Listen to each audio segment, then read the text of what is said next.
Hello,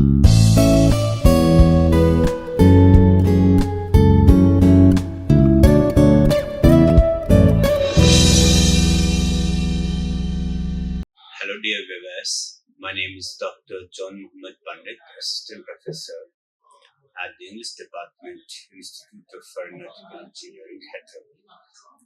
Today, in this video lecture, I will deliberate on the most common topic, in fact, the most discussed topic, that is metaphor and figurative language. Here, you will come to know about different poetry techniques or devices, and moreover, you will come to know how it's important in communication process. Okay, now this before we start, let's make it clear that this communication as it appears is not a simplistic term. In fact, it's the most dynamic process, multifaceted process that extends beyond the mere exchange of words. Sometimes we confuse this communication with mere exchange of words. It's not the mere exchange of words. In fact, it involves the art of expressing thoughts, emotions, ideas in a way that resonates with the listener, that resonates with others, creating a shared understanding. Here, you need to understand this. When we talk about communication, we talk about it in a very lighter tone. We consider this communication just a mere process or the exchange of words. It's not merely the exchange of words. In fact, it's a very dynamic process. It's a multidimensional process. Here, we communicate our thoughts, feelings, emotions in a way that resonates with others in order to create a common understanding, in order to create a kind of bond between the speaker and the listener. And here, one powerful tool in the communicator's arsenal is the use of metaphor and figurative language. Although we find the use of this metaphor and figurative language in literature or in any literary piece, for example, that's why if you look at the Russian formalism, they always talk about the literariness. That means the language that's full of metaphors, or that has some latent meaning beyond the superficial one. Here, but in professional communication, sometimes this language, this figurative language, it's very important for us to understand because it will develop a comprehension, sense of comprehension. Therefore, it's very important. One should know the importance. One should know at first what's this metaphor and figurative language and how it's important in communication process. And here, when we talk about figurative language in communication, figurative language, it encompasses a broader category of non-literal expressions, including metaphors, similes, personifications, hyperbole, conceit, alliteration, consonants. We have so many. These are poetic devices which we always found in poems or for that matter in any literary piece. These devices serve as a key to embellishments, inject vivid imagery and emotion into communication. When we introduce this figurative language in communication, it just decorates our language. It makes our language or our words weighty, beautiful one, uh, embedded with the different vivid imagery.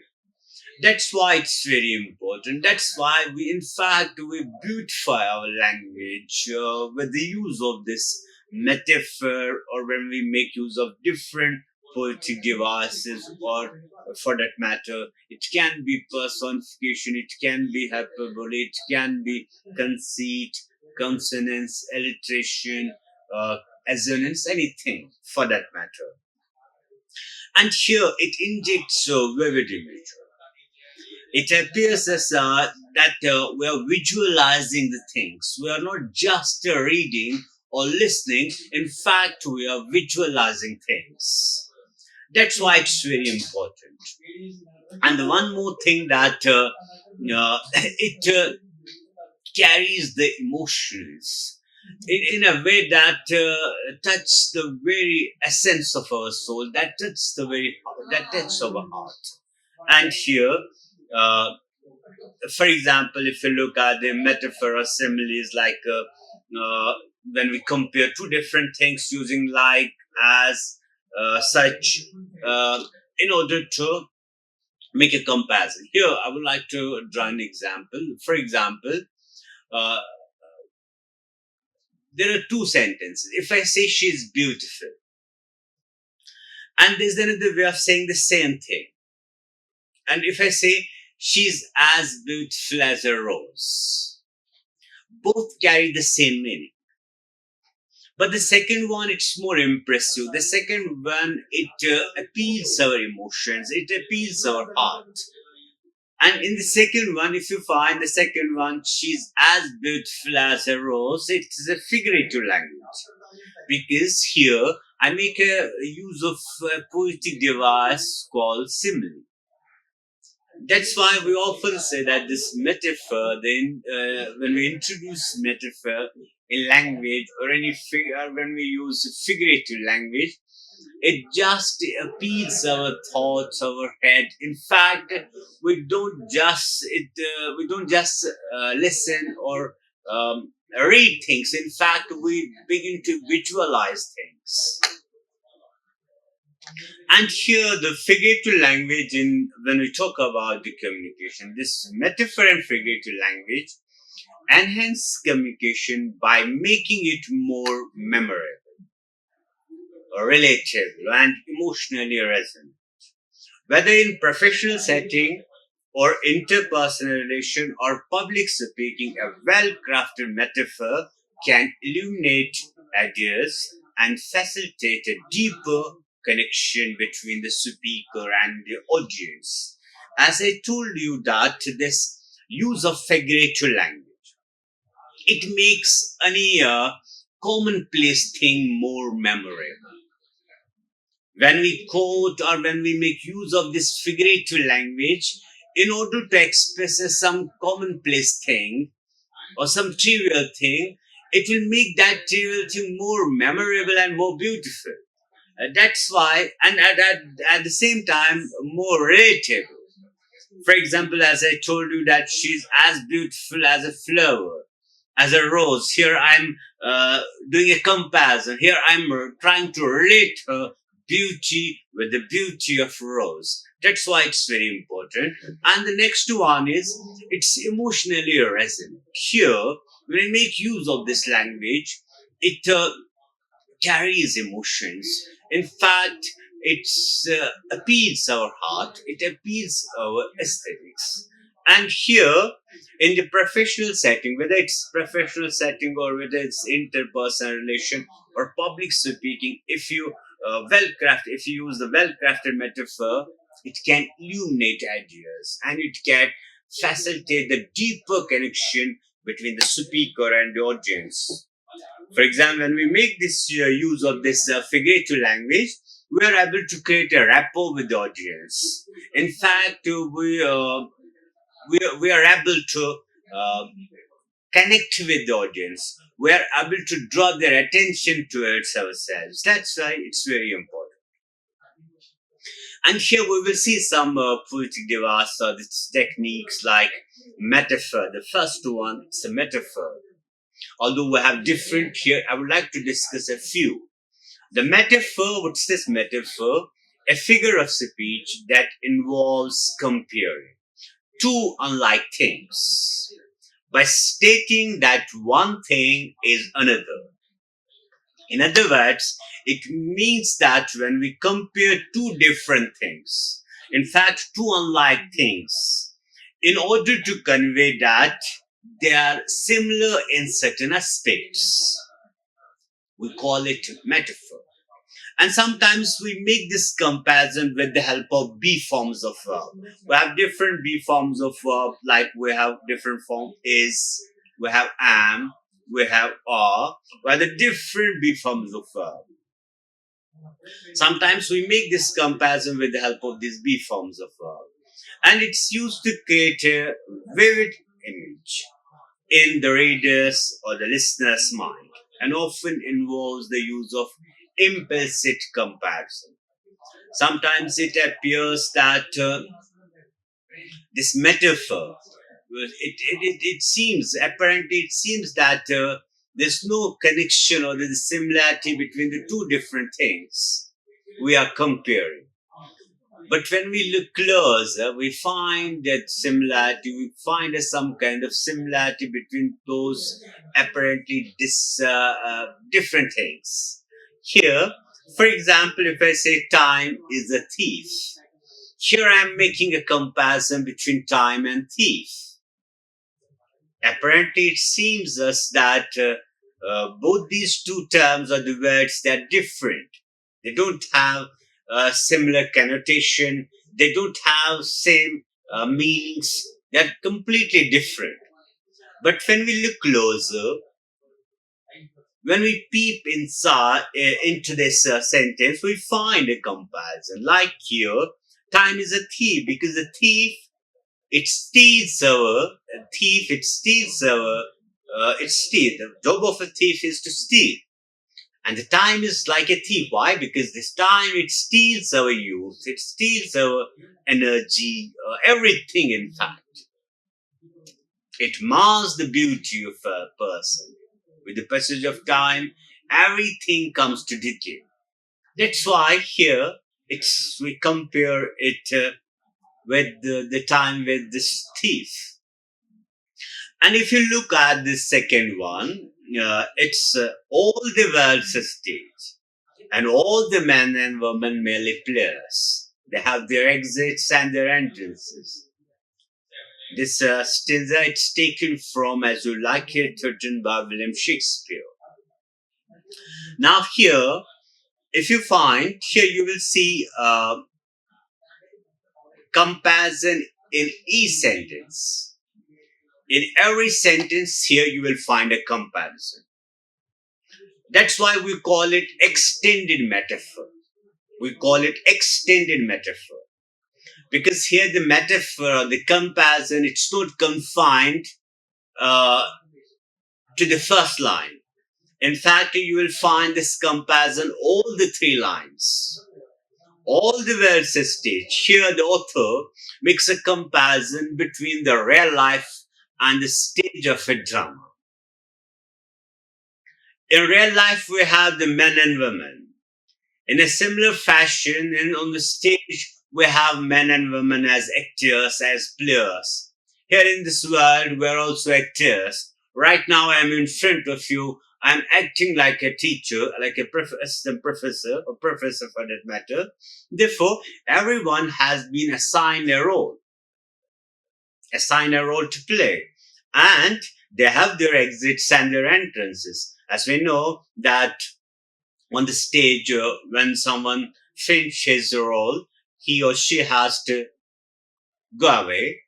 Here in the world, when someone dies, it's the exit, and when someone takes a birth, it's the entrance. That's why here we have these exits and entrances.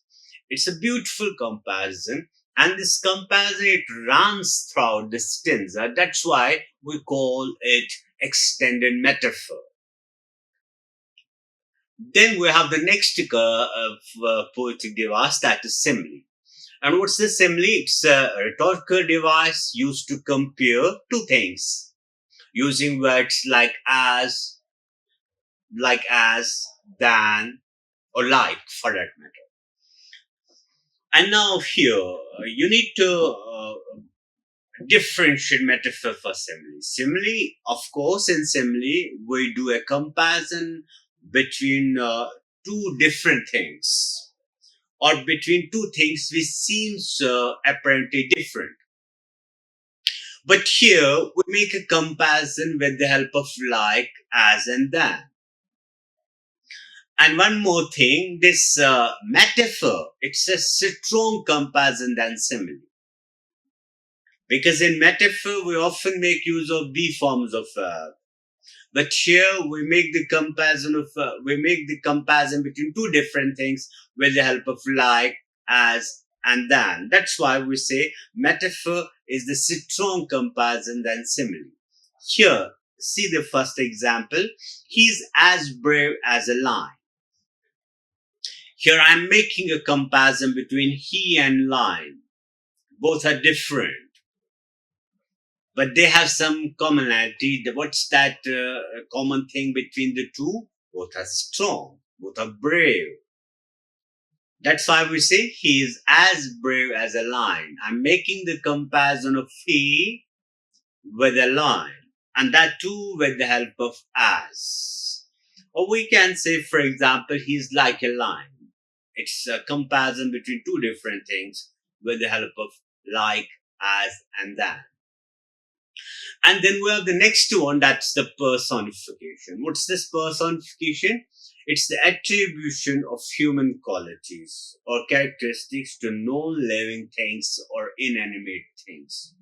It means when we attribute human qualities to any non-living thing or any inanimate thing, we call it personification. For example, the window winked at me. The window, it's a non-living thing. And winked, if you look at the word winked, it's the only human beings who can wink. Therefore, it's the human quality. And here, I'm attributing this human quality to a non-living thing, that is the window. Or for that matter, the stars dance in the night sky.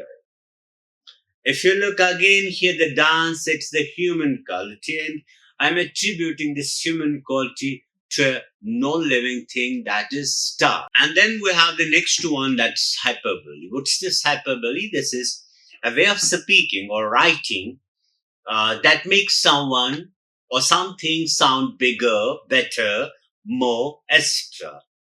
than they are. Now here, this hyperbole, it means when we speak or when we write in a way that we try to make something trivial more important, more bigger, more better. We call it hyperbole. In other words, it's a poetic exaggeration. Here we exaggerate things. We just exaggerate things. We just beautify the things. And those who are the common or the trivial one, that's why we say a way of speaking or the writing that makes someone or something sound bigger, better, more, extra than they are. Like here, for example, I have told you a million times. We often make use of this expression. I have told you a million times, although it's impossible to say something million times. But why we make this million times, we are just exaggerating. We are just making it bigger, or we are just try to make it or sound it bigger or greater or better. That's why we say million times. Or for example, 10,000 saw I at a glance. It's a famous line taken from a poem, Daffodils, written by William Wordsworth. Here again, when we say the 10,000, 10,000 means the countless.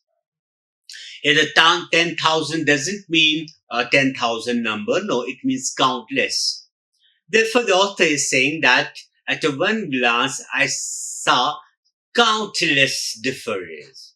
He just simply exaggerating things. That's why we call it hyperbole. And one more thing, here we have one more poetic device, we call it inversion. We call it inversion. And what's this inversion? Inversion means when we change the natural place of subject and verb. For example, if you see the English language will have a common syntax or sentence structure, that is, subject is followed by verb and verb is followed by object. But when we reverse these places, or when we reverse the assigned place of the subject and verb, we call it inversion. Look at the sentence. 10,000 saw is a verb. Here it's a verb. And I, this is subject. Here we have exchanged the place of subject and verb, because in English first we write the subject, and the subject it is followed by verb, and verb is followed by an object. But here we have just exchanged the place of subject and verb. In place of subject I have put verb, and in place of verb I have put subject. And we call it inversion. This is another poetic device. And there's one more famous line taken from a famous play, Macbeth, written by William Shakespeare. Will all the great Neptune's oceans forces will it?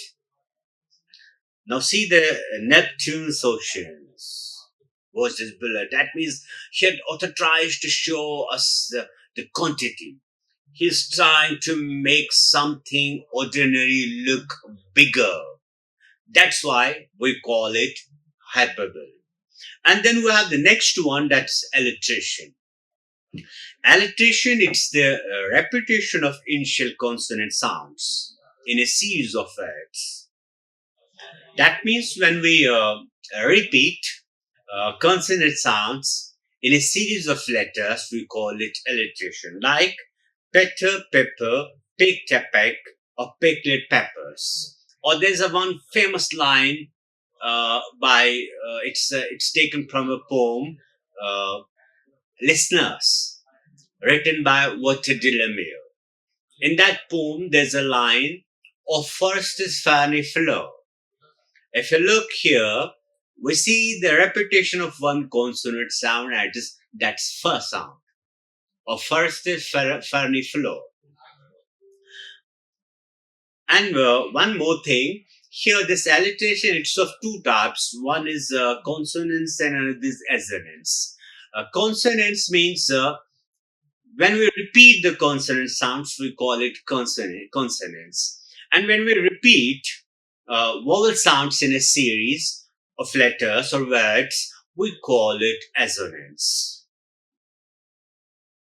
And the next important point is role of metaphor and figurative language in communication. What's the role?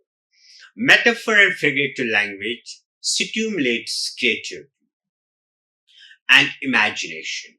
That's very important to understand. When we use this figurative language, or for that matter, when we use these poetic devices or techniques like metaphor, simile, personification, or anyone, it just stimulates our creativity.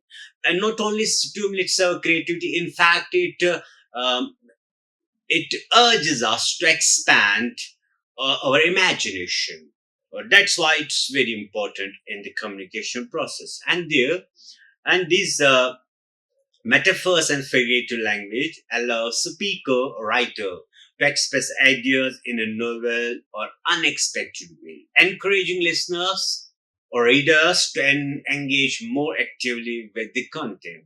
In fact, it urges or it activates the listener or the reader to get more and more involved in the text or the words or the spoken words. That's why here when we make use of this language, this figurative language, this metaphor or any poetic device, it just encourages us to get actively involved in the text. And the next one is it facilitates understanding. Here, sometimes we see the complex or abstract concepts which we find very difficult to convey or make someone understand.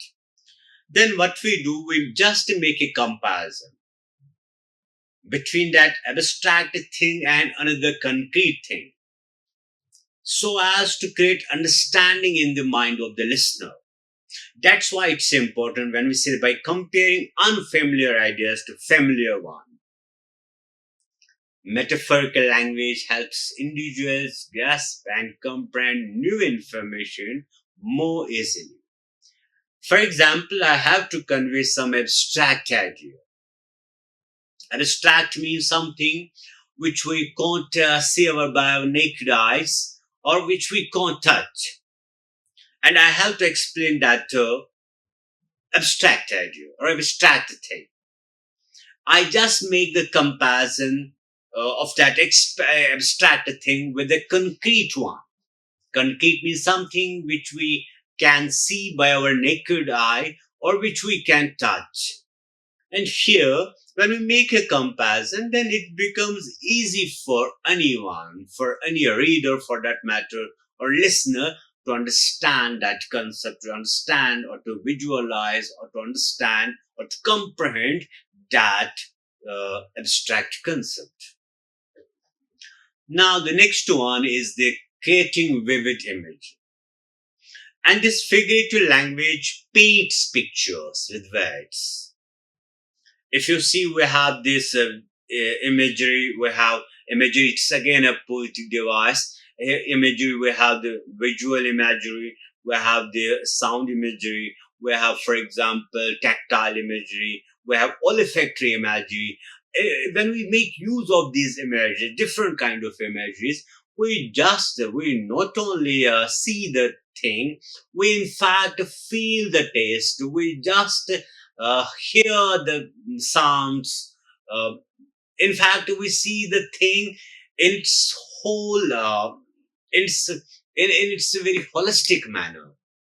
That's why we say the figurative language, it paints pictures with words, creates vivid imagery that appeals to the senses. This not only makes the communication more engaging, but also helps listeners or readers to visualize and experience the message more profound. Actually, it reminds me of a famous essay uh, by the title Le.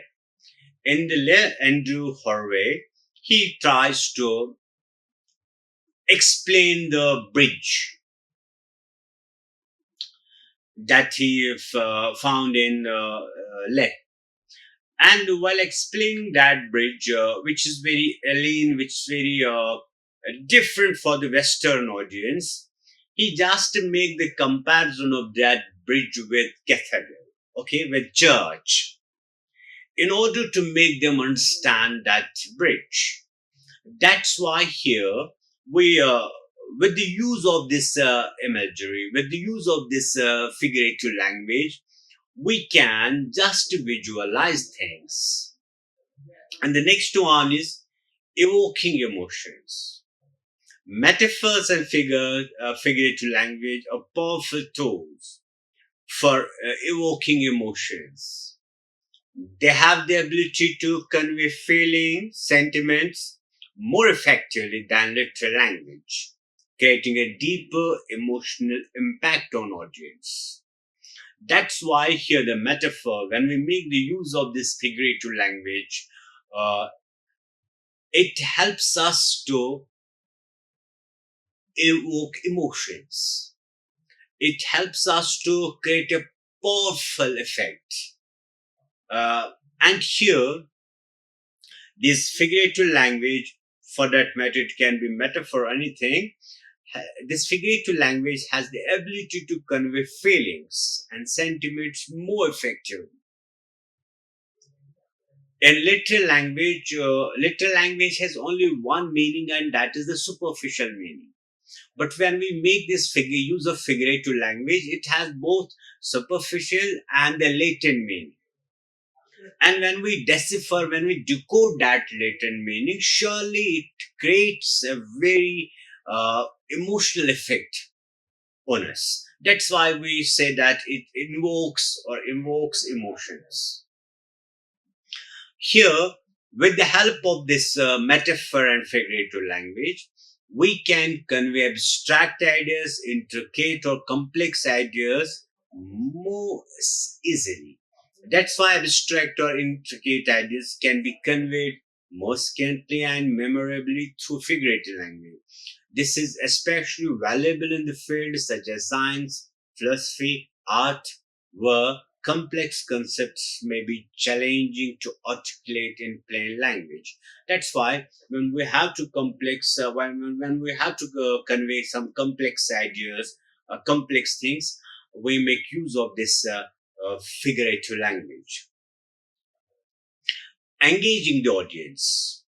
It invites individuals to actively participate in the interpretation of the message, fostering a deeper connection between the communicator and the audience. Here, this figurative language, uh, it can create a rapport between you and your audience. In fact, there's a strong bond between you and your audience if you make use of this figurative language. That's why we say it invites individuals to actively participate in the interpretation of the message. Here, fostering a deeper connection between the communicator and the audience. For example, when we communicate in figurative language, our listeners they always try to decipher, decode those figurative language in order to get the essence of the message. And in this process, they actively participate. They become active listeners. They actually participate in this whole process of speaking and listening. That means the communication.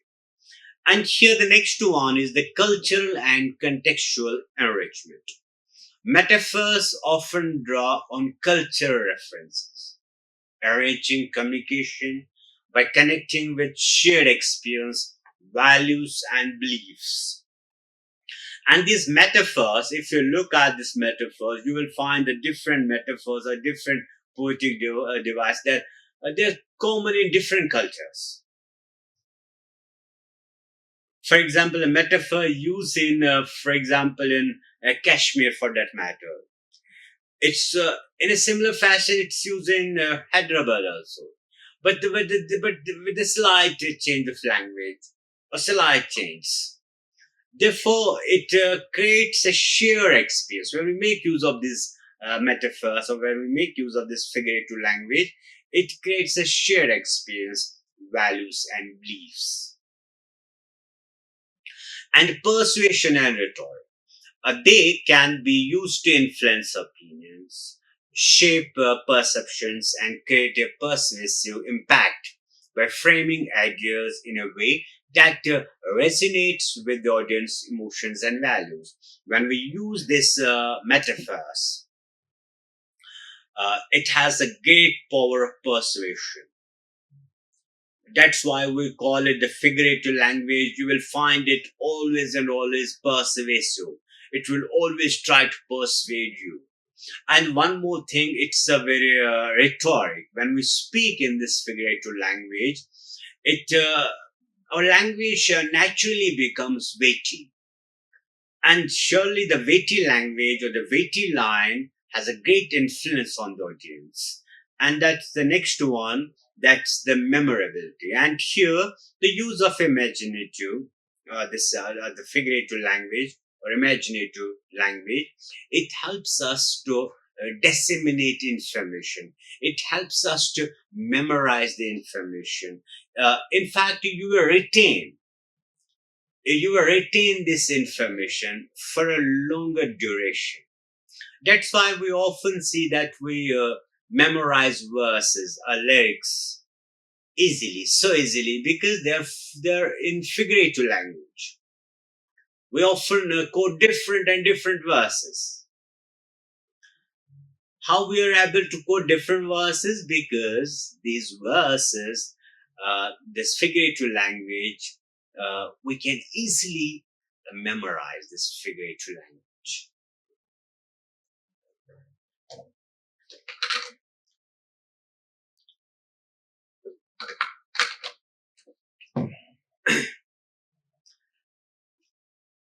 Now, in summary, metaphor and figurative language are essential components or effective communication, providing a means to convey ideas with the depth, emotional resonance, and cultural relevance. Their use can enhance the overall quality of communication, making it more compelling, memorable, and impactful. So when we use this figurative language, it creates a greater effect, or in fact, you can say that it creates an impact on the audience. But one thing I want to make it clear here that in professional writing or professional communication, we don't write, for example, emails, applications, or for that matter, letters or business letters. We don't write in figurative language, it's not permissible. We can't write this figurative language. We must have the knowledge of this figurative language, because it will make us understand the comprehensions. That's why it's so important. Here it was all about the metaphor and figurative language. Rest of we will take in another lecture. Till then, goodbye. Like, share, and subscribe. Hit the bell icon for more updates.